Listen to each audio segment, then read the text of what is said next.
So this is the new force? This is the, good evening. But once Sam Ankara came out and said he's the new force, what happened to that story? So that's a part of the story. So they released a statement. Who is they? The new force. We don't know the faces behind it. What we know is that Miss Abbuisi is one of the representatives. But in terms of who this person, the face is, we don't know as yet.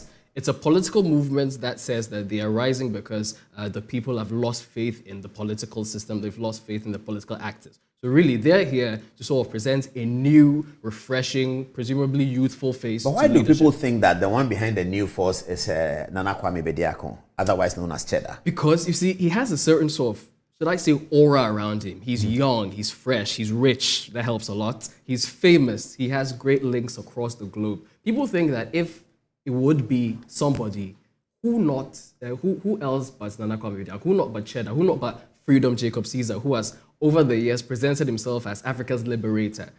Many people know him as Nana Kwame Bediako, but if you're also on social media, you know that he calls himself Freedom Jacob Caesar. He has branded himself as a sort of new age African leader. He has a lot of military sort of gear that he wears, he presents. He has all these photo shoots, making himself look like a presidential sort of personality. So people are just drawing the then connection. During the Jubilee lobby demonstration, he was out of the country and he sort of gave a speech of sorts, encouraging the demonstrators and telling government to allow the freedoms to work, something like that. But once Sam Ankara comes and says, seems to be saying it is him, why are people doubting?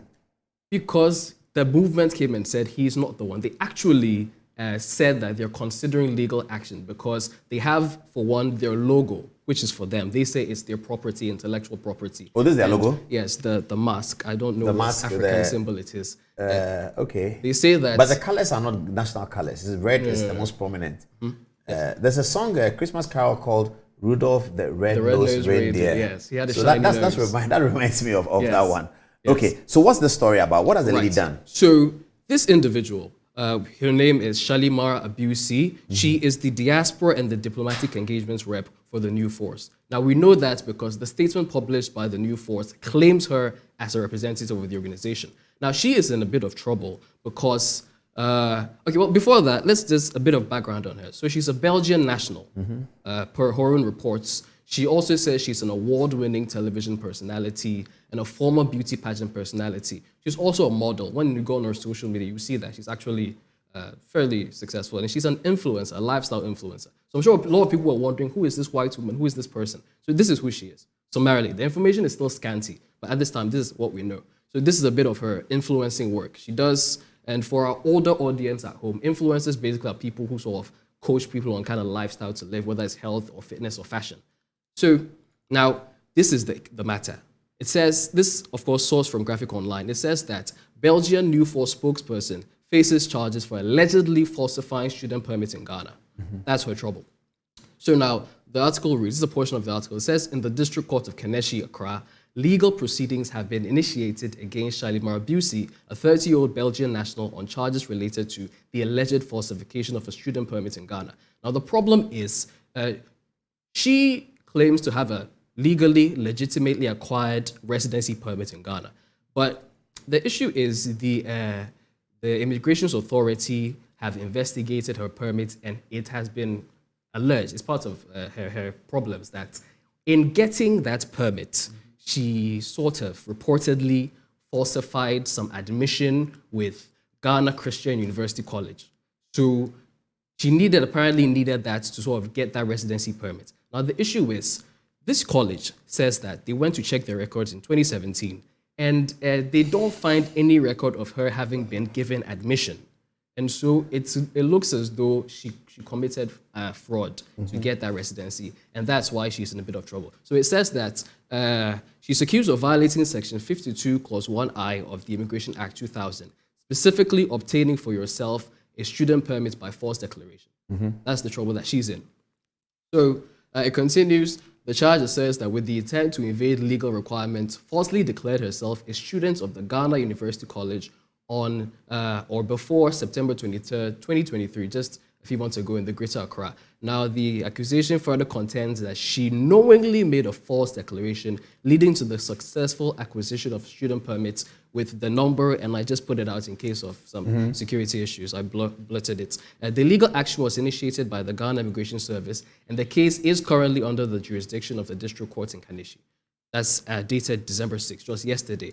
Now, this is a bit of details on this issue. So she first came to Ghana reportedly in September 4 of 2017 by Kotoka International Airport. And she has been going out and about and have been in contact. Has she identified herself as working for a political movement?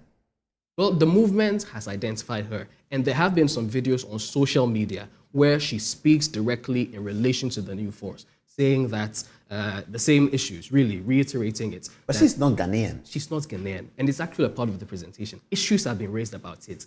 She is not Ghanaian. Not only is she not Ghanaian, white. Therefore, she doesn't have a vote. You see, and beyond that, the questions are, why are you doing advocacy for Ghanaian politics? As a foreigner. As a foreigner, it's not as though white people cannot become Ghanaian by birth or by parentage, but it's you are white, you are foreign. And there are some issues raised around this. So she's a Belgian national. Belgian. With a Belgian passport. By her own report. So she was Belgian. hoping to get a Ghanaian stay permit, work permit. She says that she already has it, and her people say that she already has it. So this is sort of some sort of political persecution. So let's move on. All right, this is their response. Who signed it? They don't sign it? There's no signature. There's a press release. release. Unsigned, but it has their logo and their signature. Okay. So if it is not from the new force, I suppose their people will later come and say that this is a false communication. But as at now, we believe that it is from them. So this is the gist of it, that she was arrested on 4th December and has since been in NIB custody without formal charges beyond 48 hours. So beyond 48 hours, she's been in custody, but she has not been charged. There are some issues around that. Also, that she has been prevented from receiving legal representation, and also that she was serially questioned, and this is one of the political interests in the story, that she was serially questioned by the security agents about the origin of the new force. And if those people are interested in running for presidential office, but how do we or if believe it's them? just How do we advocacy. believe them that this is? If the lady has not spoken to her lawyers, how did they speak to her? Have they? She on bail? No, so reports say that she's still in custody. She's not out. But if she's in custody, how did they talk to her if she's not been allowed to speak to her lawyers to make this assertion where we don't know whether the NIB will respond or not? Because if you arrest somebody for citizenship issues, do you ask them that, do people want to run for president? I don't know why they ask that question. Anyway, what does they say? The home was searched without a warrant. Also, that her permits, which she legitimately acquired 3 years prior to this period, she had that, but she was still detained. So it's as though, even though she has no problems, you're holding her for but that's you're for whatever holding a reason. passport doesn't mean that it's a genuine passport. That you're holding a Ghana card doesn't mean that it's a genuine Ghana card. The veracity of the Ghana card must be ascertained by the processes. So this paragraph, I'm not so sure about it. That she's held it for 3 years makes it legitimate. That's a fallacy. She You has can't the say residence that. permit. No, you can't say that you had a residence permit for 3 years, therefore it's legitimate. Once you come into contact with the law, they will interrogate the veracity of your permit. So if I am holding an American passport for 25 years, then I get into problems. So I say, where's your passport? I show it to them. They say, but who signed your passport? This is not the signature for passport. Then they can interrogate that and they can strike it out. That I've held it for 25 years does not legitimize the document. The document is legitimate because it passes the litmus test for legitimacy, not because you've held it for long. So that's really a fallacy. Okay, and the other issue is that this arrest was arbitrary and politically motivated, and then the bigger issues is that it raises questions of government abuse and political persecution. Because she represents a political agency, it looks as though they're coming for her because perhaps they actually stand a great chance of perhaps defeating the NPP or the NDC in the election if this is a presidential run. It looks as though maybe some political actors are intimidated by them, and so as we're seeing in the US situation, maybe people are going after them. That is what their release is saying anyway. Okay. Also, so these were some screenshots I took from an Instagram post from Shalima Abbuisi's own Instagram, where she posted a video talking about the new force. Now, I found these interesting because people were commenting on her, the same issue you raised. So let's just read this. It says, to be honest with you, I like you, but my interest in the new force, my curiosity and all the great attribution in me about the movement has totally disappeared after seeing you as a white person being the spokesperson. It's a big no-go area. She responds saying, "Too bad that someone who contributes to society, has the love for the country, has been living here and going through the same hardship in your eyes, is not worthy, quote unquote, because of color." So now the racism issue comes. Is color the only thing that makes someone accepted or part of a community? And then someone says she agrees with this concern. Someone says, "We love you, but this is wrong. You should not be their spokesperson." Someone says, "Even among we the blacks, this is also going on, so don't take it to heart." Providing. So people are split. Some people say, "Well, it's fine. You should be allowed." Well, I think that the philosophy behind the issue of having an interest is also drawn out of our 1992 Constitution in terms of the qualifications of members of Parliament. Okay. To qualify to represent a people in Parliament, you must either come from there linearly, or you must be living there for a certain period. So it's a sort of grounding your community of interest with the people. That a Belgian has come to live in Ghana for 3 years, and most likely not 3 years uninterrupted. She's gone and come, gone and come, gone and come for 3 years. Does not sufficiently ground her community of interest with the Ghanaian people to be able to make advocacy for a political party. Because when we make advocacy for political parties, it's not a 3 years program. You're talking about the history of the Adom-Otchere, you're talking about the history of the NDC, you're talking about the history of the CPP, and that is how you make a campaign for or against them. So we say that if you are an NDC, you say that MPP people, this is how they are. This is what they did. This is what Kufuor did. MPP are campaigning and say, vote for us because this is what Kufuor did. This is what Akufo-Addo did. For a foreigner who's been hanging around for 3 years, she doesn't have a sufficiently grounded community of interest with the politics of Ghana to be able to do this. So it's not a racism question.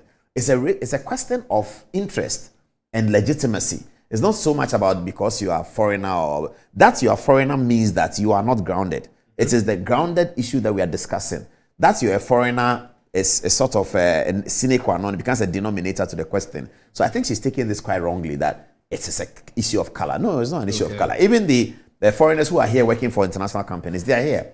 They may feel the hardships, but they don't have a right to vote. And that is why foreigners don't have a right to vote in another country. You can live in England for 100 years. If you are not a citizen, you don't have a right to vote. You will not have a right to vote forever. Would you think her intention is to naturalize in some way and then become a part of the landscape? Yeah, you can eventually naturalize, but the processes of your political expressions, manifestations, public acts in favor of a political party before the general public. So she's speaking for the party. So she's asking people to listen to what she's saying and decide to join the movement that is seeking to take up the reins of the government of Ghana. She's not qualified to do that. That's how I see it. But anyway, let's see what happens. So this happens today. This happened today. Yes. So this recently came out, just as about. So has this situation grounded the fact that the movement is for Cheddar? No, it's not clear. If Cheddar was a part of this, I would assume that, or at least to my thinking, he would come out and then try to make some moves and then advocate for her to be released. But as of now, I don't know if he has said anything. So perhaps he's not a part of it. Maybe not. But her family they've released a video. It's been put on some social media platforms of some media companies that the family members of Miss Abbuisi claim that she's been kidnapped by the government. Those are the words used. But that's what they put out. Yes. They say that. But she's still in custody of the NIB? Yes, as of now, she's not been let out. How many hours have they kept? How many days? It's actually been over 40 hours. But 40 hours? Over 48 hours. It's over 48 hours, so they should be charging her. Without charge. Yeah. Well, that's wrong. I mean, the law says you don't keep somebody for more than 48 hours, so that's very wrong. Perhaps that's why they believe that. That's why they're saying that's what they're calling a kidnap. Yeah. So but then NIB must, as soon as possible, as quickly as they can, issue a statement or charge her or release her on bail. They have to do that. Because she's a Belgian citizen, we don't want this to become especially so. Because they really cannot keep her beyond 48. Okay, let's keep our eye on this one and see what happens. Is there anything else? No, this is just it. So this was about Dr. Adom-Otchere and then how he came out and then he claimed the mask, co-opt it. And put it on his chest. Yes, and then to say that he's the one. But then he came out with this post, and the hashtag was the newest force. Their hashtag is the new force. So it was just a little play on. But he said no mask promises. Yes. Vote Dr. Adom-Otchere for the next generation. For the next generation. Yes, and then they came out and said that you've stolen our property and that we are considering legal action. But clearly he's holding the mask. Yeah. Oh, this is graphic design. I know, but he's attached it to himself. Yes. Yes. He has taken on. Yeah. But do they have the patent for it? Do you know? No, it's not clear. That's what we were thinking about reading that. Maybe you came up with it. But do you have a specific outright explicit? But has Adom-Otchere said to people that I am the one behind the mask? Has he said that? Has he said that? No direct sort of admission. It's like yeah, it looks like they think it's me, so let me go with it. I've done this, I've suggested it in their minds, now let me benefit from it. I see. That's Interesting. Let's see what people are saying by text messages.